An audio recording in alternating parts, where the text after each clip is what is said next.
इस बीच चीन पर कोरोना से जुड़ी पहली जांच रिपोर्ट गायब करने का आरोप लगा। अमेरिका में कोरोना पर रिसर्च करने वाले कई प्रोफेसरों ने यह दावा किया और आरोप लगाया कि चीन ने अंतर्राष्ट्रीय टीमों को जांच ही नहीं करने दी और जिस वक्त कोरोना तेजी से फैल रहा था, चीन ने इससे जुड़ी रिसर्च का डेटा गायब करवा दिया और उन वैज्ञानिकों को टॉर्चर किया जिन्होंने कोरोना से जुड़ी रिसर्च का डेटा दुनिया को देना चाहा, क्योंकि वो चाहते थे कि इस डेटा की मदद से कोरोना को फैलने से रोका जा सके। लेकिन चीन ने कोरोना से जुड़ी हर छोटी बड़ी जानकारी दबाने की कोशिश की। ये दावा अमेरिका में कोरोना पर रिसर्च करने वाले कई प्रोफेसरों ने किया। अमेरिका की यूनिवर्सिटी ऑफ फ्लोरिडा की एक प्रोफेसर ने तो ये तक कह दिया कि चीन ने कोरोना से जुड़े कुछ डेटा को जड़ से ही खत्म कर दिया। हालांकि 2020 में जारी कोरोना के रिसर्च पेपर अब भी मौजूद है, लेकिन उनमें भारी कांट-छांट की गई, जिसका आरोप चीन पर लगा। ये तक कहा गया कि चीन ने अपने वैज्ञानिकों का जीना मुश्किल कर दिया था और कोरोना से जुड़ी कोई रिसर्च ठीक से नहीं होने दी थी।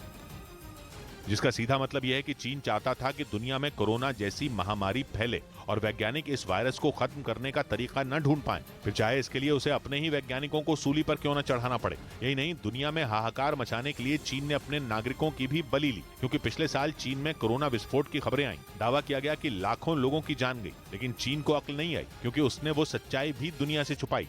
इधर पुलिस सूत्रों का दावा है कि उत्तर प्रदेश प्रयागराज में हुए उमेश पाल हत्याकांड में असद को बचाने और पुलिस को गुमराह करने के लिए ऐसा प्लान तैयार किया गया था, जिससे जांच में यह पता चले कि मर्डर के दिन उसकी लोकेशन प्रयागराज नहीं बल्कि लखनऊ थी।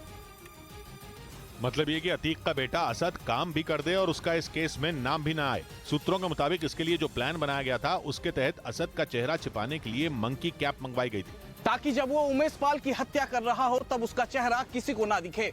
लेकिन असद ने वो कैप नहीं पहनी और सीसीटीवी में उसका चेहरा रिकॉर्ड हो गया था। और बाद में केस की जांच के दौरान पुलिस ने वही मंकी कैप बरामद भी की थी। असल में उमेश पाल की हत्या का जिम्मा पूरी तरह से असद को सौंपा गया था।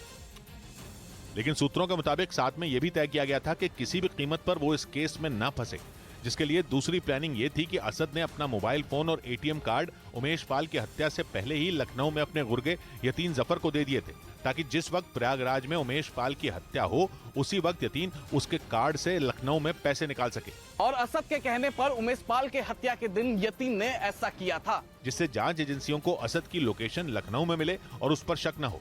लेकिन एटीएम के सीसीटीवी में यतीन की फोटो रिकॉर्ड हो गई, जिसे पुलिस ने बरामद कर लिया। बाद में हैदराबाद में छिपे यतीन को भी पकड़ लिया गया। उधर सूत्रों के मुताबिक जांच एजेंसियां उमेश पाल हत्याकांड में आरोपी शूटर गुड्डू मुस्लिम के बेहद करीब पहुंच गईं।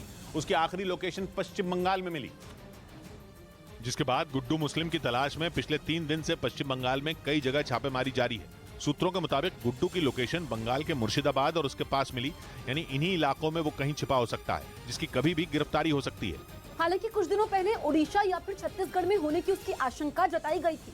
लेकिन सूत्रों के मुताबिक अब वो मुर्शिदाबाद में अतीक के किसी करीबी के ठिकाने पर छिपा है। अतीक गैंग के बमबाज गुड्डू पर 5 लाख का इनाम है। इस बीच अतीक अहमद की पत्नी शाइस्ता